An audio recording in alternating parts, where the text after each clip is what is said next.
Chers adhérents de la France noire, chers amis, les mesures sanitaires prises par le gouvernement expliquent pourquoi cette année, nous ne nous retrouverons pas dans les salons de l'hôtel de ville de Joigny pour commémorer ensemble dans la fraternité le 172e anniversaire de l'abolition de l'esclavage. Cependant, conscient de l'importance du devoir de ne pas oublier les pages terribles de notre histoire, les membres du bureau de la France noire voudraient, avec vous, avec nos amis de Mémoire et Partage à Bordeaux, avec nos amis de Afrique-sur-Loire dans le Loiret, honorer ensemble la mémoire de tous ces captifs africains qui, déportés dans les Amériques,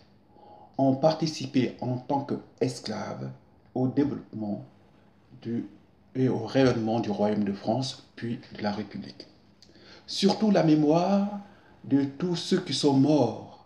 dans la quête de la liberté, et donc pour l'abolition de l'esclavage. Mais n'oublions jamais que nous honorons également la mémoire de tous ces Africains morts durant les siècles de la traite, parce que la France, comme les autres puissances d'alors, voulait s'enrichir en développant ses colonies des Amériques. Il s'agit donc de la mémoire de tous les Africains qui sont morts sur les lieux de capture, la mémoire de ceux qui sont morts en captivité dans les comptoirs européens du golfe des Guinées, la mémoire de tous ceux qui sont morts, se sont suicidés pour échapper à la déportation, la mémoire de ceux qui sont morts dans les cales des navires négriers par maltraitance ou par manque de soins. Il s'agit aussi de la mémoire de tous ceux qui, à partir de 1807, ont été jetés collectivement dans l'océan parce que les négriers ne voulaient pas voir leurs navires confisqués, arraisonnés, confisqués par l'Angleterre. L'Angleterre qui faisait la police sur les océans à cette époque. En effet, à partir du début du 19e siècle, par groupe de 200 à 500 personnes, des milliers d'Africains ont été engloutis vivants dans l'océan pour le prix des navires négriers qu'il fallait sauver. Ce moment de partage d'une mémoire commune est aussi l'occasion de ne pas oublier notre jeunesse et l'enseignement qu'elle reçoit sur ce chapitre. Il est important de veiller à la justesse de l'héritage de l'histoire de la traite et de l'esclavage dans les manuels scolaires. Il convient de se montrer vigilant quant aux nombreuses questions et analyses insidieuses tendant à favoriser les interprétations fantaisistes, pour ne pas dire fallacieuses, des interprétations qui n'ont pour seul but que de dégager les Européens de leurs responsabilités dans la traite et vider par la même occasion